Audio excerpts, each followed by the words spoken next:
सभी को नमस्कार।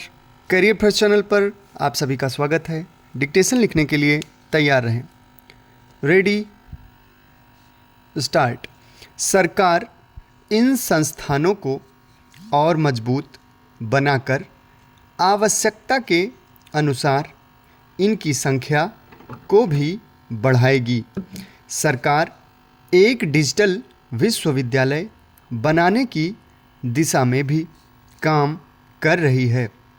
अटल टिंकरिंग लैब, स्टार्टअप इंडिया और स्टैंड अप इंडिया जैसे अभियान हमारे युवाओं का सामर्थ्य बढ़ा रहे हैं। इन्हीं प्रयासों से आज भारत दुनिया का तीसरा सबसे बड़ा स्टार्टअप इकोसिस्टम बन चुका है। सरकार का ये निरंतर प्रयास है कि देश के युवाओं को अपनी प्रतिभा दिखाने का उचित अवसर मिले। सरकारी भर्ती हो या फिर परीक्षाएं, किसी भी कारण से इनमें रुकावट आए ये उचित नहीं है। इनमें शुचिता और पारदर्शिता बहुत ज़रूरी है। हाल ही में कुछ परीक्षाओं में हुई पेपर लीक की घटनाओं की निष्पक्ष जांच और दोषियों को कड़ी से कड़ी सज़ा दिलवाने के लिए मेरी सरकार प्रतिबद्ध है। इससे पहले भी हमने देखा है कि कई राज्यों में पेपर लीक की घटनाएं होती रही हैं।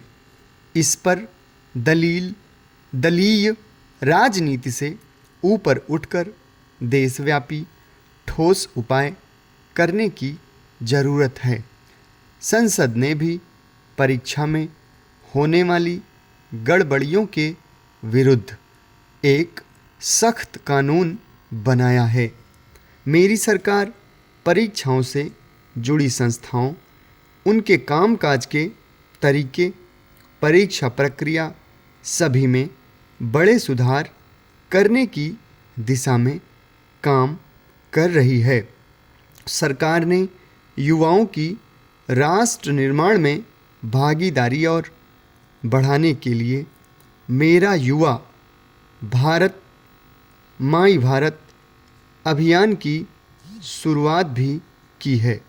इसमें अब तक 1.5 करोड़ से अधिक युवाओं का पंजीकरण हो चुका है। इस साल इस पहल से युवाओं में नेतृत्व कौशल और सेवा भावना का बीजारोपण होगा। आज हमारे युवाओं को खेलों में भी आगे बढ़ने के नए अवसर मिल रहे हैं। मेरी सरकार के प्रभावी प्रयासों का परिणाम है कि भारत के युवा खिलाड़ी वैश्विक मंचों पर रिकॉर्ड संख्या में मेडल्स जीत रहे हैं। कुछ ही दिनों बाद पेरिस ओलंपिक भी शुरू होने जा रहा है। ओलंपिक्स में देश का प्रतिनिधित्व करने वाले हर खिलाड़ी पर हमें गर्व है। मैं उन्हें अपनी शुभकामनाएं देती हूँ। इन उपलब्धियों को और आगे ले जाने के लिए भारतीय ओलंपिक संघ 2036 ओलंपिक खेलों की मेज़बानी की तैयारी भी कर रहा है। जुलाई की पहली तारीख से देश में भारतीय न्याय संहिता भी लागू हो जाएगी। अंग्रेजी राज में गुलामों को दंड देने की मानसिकता थी। दुर्भाग्य से आज़ादी के अनेक दशकों तक गुलामी के दौर की यही दंड व्यवस्था चलती रही। इसे बदलने की चर्चा अनेक दशकों से की जा रही थी, लेकिन ये साहस भी मेरी सरकार ने ही करके दिखाया है।